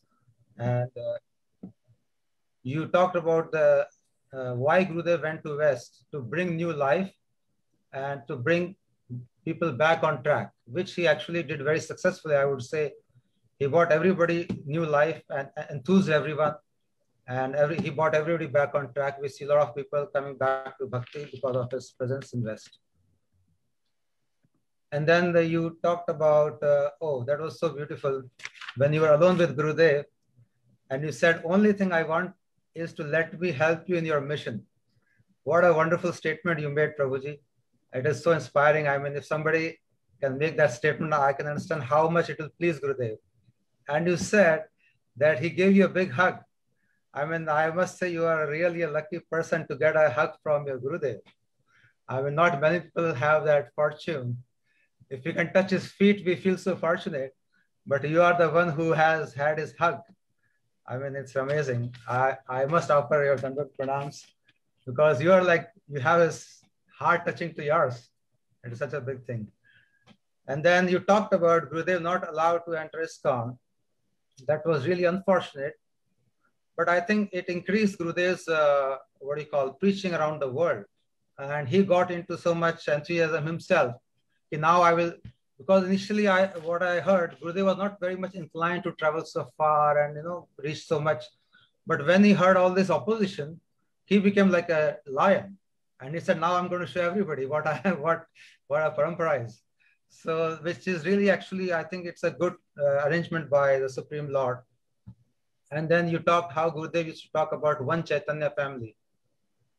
And your big contribution to our Gurudev, big seva which you did is you wrote this paper, My Hartley Blessings. I think we will always be indebted to you for this service of yours, Prabhuji, to our Gurudev, that you protected him and you gave your viewpoint after talking to Gurudev. So that is really a very, very, I think, important and good service which you did. And then the statement of Gurudev, when you asked Gurudev, how do you feel about ISKCON? They are going so much against you, some people, not all of them. Then he said, I don't mind it at all. I love the babies as it is so much that I always thinking good for them. So this is a sign of a Mahabhagavat, how they are always trying to help us, even the people who are doing things against them. This is how, exactly same as how Jesus Christ said, they don't know what they're doing, but I always love them. So Gurudev was in a similar situation, he gave that statement. Then you also said he was like a realized sadhu. He is a realized sadhu and he remained completely transcendental in all situations. So you are so fortunate to have experienced that nature of Gurudev from very close quarters, from very close to him, that you saw in actual situation which would have been really bad for a normal person like us. Gurudev sailed through them without any problems, and he was always engaged in his bhajan. And he was always, and then another big service you did to Gurudev, I think, is you brought so many people to Krishna consciousness because of your job. You're saying like you brought so many people, and you talked about Gopinath Bhavan. Yes, Gopinath, I offer my pranams to Gopinath Prabhuji also. He did so much big service. And in fact, I traveled with him many times and met a lot of Brajvasis that time when he was about to buy that piece of land where Gopinath Bhavan stands today.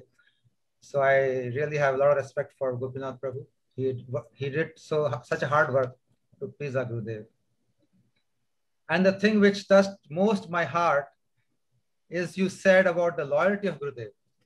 We are talking about Guru Nishta, but you talked about Shishya Nishta. How Gurudev was loyal to each and every of his disciples, steadfast loyalty to anyone who did even a very, very small service. This is something we have seen Gurudev all the time. If anybody does even very little thing, he will give everything for him, that disciple. So that was very sweet of you, Prabhuji.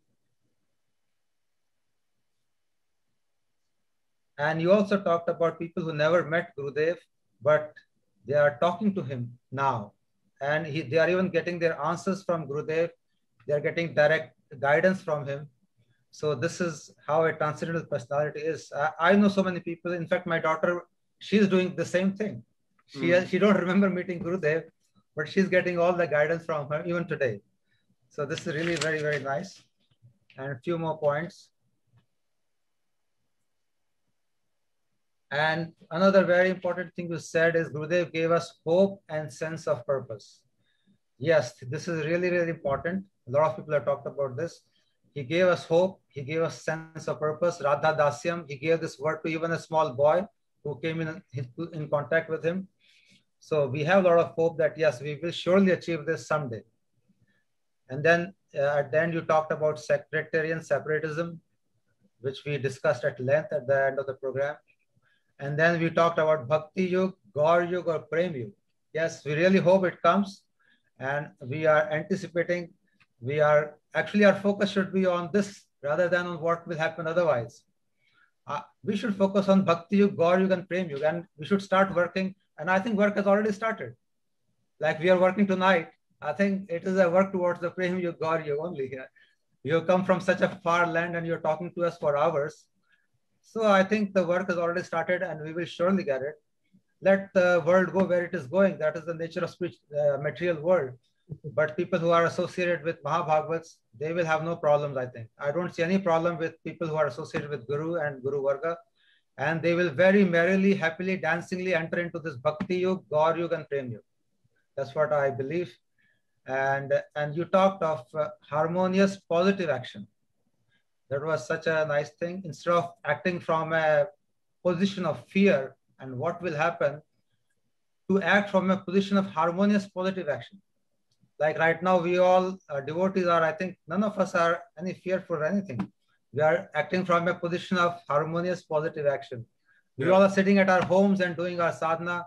We are doing our japa, we are doing our Zoom programs, and we are like almost normal. In fact, better than normal, I would say. More than normal. Yes, because otherwise I would be flying now. I wouldn't be doing this program. And God has given me such a big chance that I'm talking to you now and listening to your sweet Harikatha. Your daughter spoke so beautifully the other day. I'm so much indebted that I'm in such a situation by the grace of God that I'm getting to hear every day such high elevated Vaishnavas who had so much realization and so much of association and experience. So I think we are in a very good position, not in a very bad position. And you talked about development of societies should be centered around mother. This point of view of yours, Prabhuji, is very, very Shastric, I would say. And in our Shastras, mothers and ladies are given a lot of respect. Some people might think this as a way that Shastras are putting more restriction of mother. And they could see Shastras as being biased toward ladies because they are putting more restrictions. But the actual aim of this is what you had just elaborated, because mother is the one person who is binding the whole family together and who is giving direction to everybody, especially to small young kids. She's making their future actually. So there are more restrictions on mother that she should be well behaved, she should follow certain rules and regulations. It is not so much strict on men, because men don't matter that much as mothers matter, as ladies matter. So this point of yours, I totally 100% agree, and it is very, very Shastric, and Gurudev also used to talk about it. So Prabhuji, we are very, very thankful to you, and I offer my innumerable Dandavat Pranams in your lotus feet that you came and you spoke so nicely, and I earn for your association in future wherever I can get a chance. And I thank all the listeners also. And I want to make 2 announcements today. May I make 2 quick comments? Yes. First of all, you're a very good listener. Thank you, Prabhu. I'm very impressed with that. Not everybody's a good listener, but you are definitely a good listener. On the point of being positive about in the face of so many challenges in the world today, no doubt these challenges are coming. No doubt we can't really properly prepare for them, except in the way that we've discussed it. And the analogy that I would give is like, imagine that, you know that you're going to become unhealthy. You're healthy one day, but then the next week you're going to have a very bad fever, very bad. And you're going to be very, very bad in every way, right? But then at the end of the fever is going to purge you of all bad things. And you're going to be healthy in a new way. So we need to see it not this much, but really big picture. That's all I have to say. Thank you. Thank you for so much wisdom. And I would like to, first of all, thank our Vijay Prabhu also, who started this program. And because of his inspiration, we have been getting the chance to listen to such elevated Vaishnavas, and everybody, whole Sangha is together. So many people are getting benefited. So Vijay Prabhu, thank you so much for your excellent foresight and vision. And in this same process, Vijay Prabhu... Nothing else. And it's all from the, would like to thank Ambarish Prabhu and Lavanga Didi. They pushed me basically. I was sleeping basically.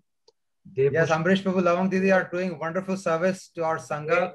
And basically woke me up and, inspired me to do it. So it's so nice that we are helping each other grow in a Sangha, like Ambarish Prabhu and Lavang Didi. They have brought Gurudev to the entire world, and every day they are giving us such nice Harikatha every day morning. So I offer my pranams to Didi and Prabhuji also. Ambarish Prabhu, Dandavat pranams to you for your lovely, kind service, Prabhuji. So nice.